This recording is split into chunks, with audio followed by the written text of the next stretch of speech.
27న జరుగుతున్నటువంటి ఈ యొక్క ఎమ్మెల్సీ ఎన్నికల్లో కూడా 2 టీచర్ స్థానాలు ఎన్నికలు జరుగుతున్నాయి. ఒకటి గ్రాడ్యుయేట్ స్థానం. టీచర్ స్థానాల్లో ఏ పార్టీ కూడా పోటీ చేయడం లేదు.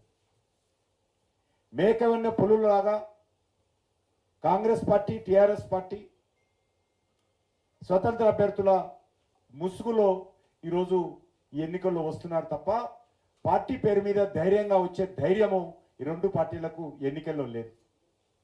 ఎందుకంటే బీఆర్ఎస్ పార్టీ అధికారంలో ఉన్నప్పుడు కానీ కాంగ్రెస్ అధికారంలోకి వచ్చినటువంటి 14 నెలలలో కానీ అన్ని రకాలుగా ఉద్యోగస్తుల విషయంలో, ఉపాధ్యాయుల విషయంలో, నిరుద్యోగుల విషయంలో, పట్టభద్రుల విషయంలో, తెలంగాణ అభివృద్ధి విషయంలో ఇచ్చినటువంటి గ్యారంటీల విషయంలో ఈ 2 పార్టీలు కూడా మోసం చేశాయి. కాబట్టి నేరుగా ఆ పార్టీలు పోటీ చేసేటువంటి ధైర్యం లేదు.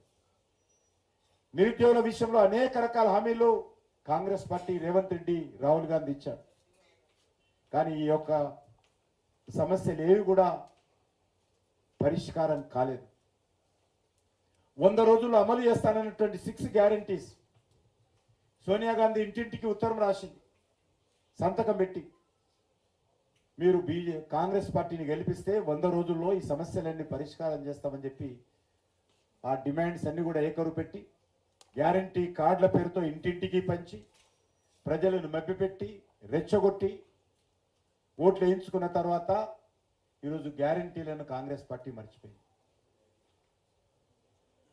అంతేకాదు నిరుద్యోగుల సమస్యలు కావచ్చు, ఉపాధ్యాయుల సమస్యలు కావచ్చు, ఉద్యోగస్తుల సమస్యలు కావచ్చు, ఏవి కూడా ఈరోజు పరిష్కారం కాలేదనే విషయాన్ని ఈ సందర్భంగా మనవిస్తున్నాం. తెలంగాణ ఉద్యమంలో కీలక పాత్ర పోషించినటువంటి ఉపాధ్యాయులు, నిరుద్యోగులు, పట్టభద్రులు, వీరు ఉత్తర వాళ్ళు, సకల జనులు ఆ రోజు ఎంతో పోరాటం చేసిన తర్వాత తెలంగాణ సాధించుకుంటే ఈ యొక్క మరి గత 11 సంవత్సరాలుగా తెలంగాణ ఉద్యమకారులకు అనుకూలంగా, తెలంగాణ ఉద్యమకారుల యొక్క ఆకాంక్షలకు అనుగుణంగా ఇక్కడ ఉన్నటువంటి టీఆర్ఎస్ ప్రభుత్వం కానీ, ఇటీవల వచ్చినటువంటి 14 నెలలుగా పరిపాలిస్తున్నటువంటి కాంగ్రెస్ పార్టీ కానీ ఉద్యమకారుల ఆకాంక్షలకు అనుగుణంగా పరిపాలన చేయడం లేదు. ఈరోజు చాలా మరి నిర్లక్ష్యంగా, నిస్సిగ్గుగా ఈ ప్రభుత్వాలు, ఈ పార్టీలు తెలంగాణను దోచుకున్న విషయాన్ని మనం చేస్తా ఉన్నాం.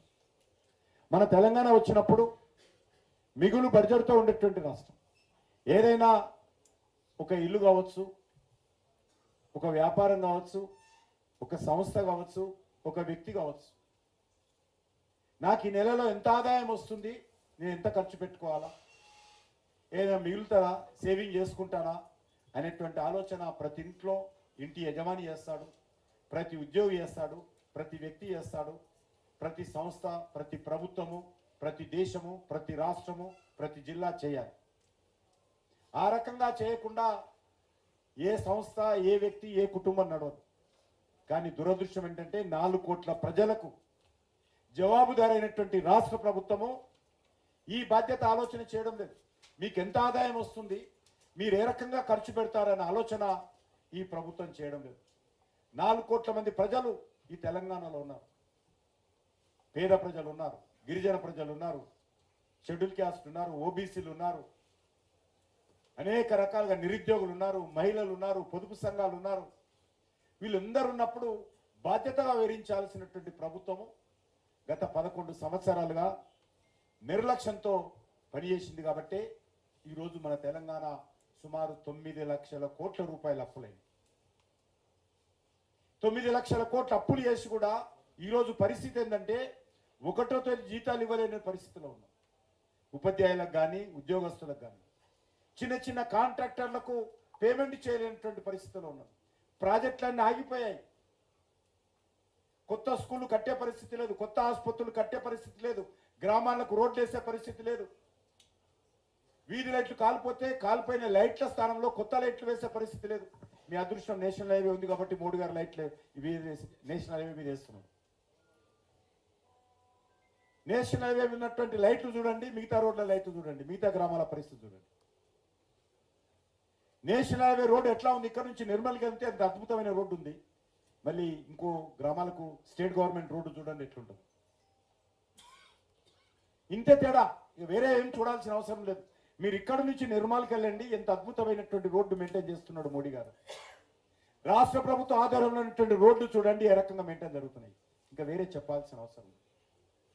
రానున్న రోజుల్లో చాలా సమస్యలు మన తెలంగాణ రాష్ట్రము ఈ కాంగ్రెస్ పార్టీ హయాంలో మనం ఎదుర్కొనబోతున్నామని ఈ సందర్భంగా మనం చేస్తున్నాం. కాబట్టి మీ అందరిని కోరుతా ఉన్నాను,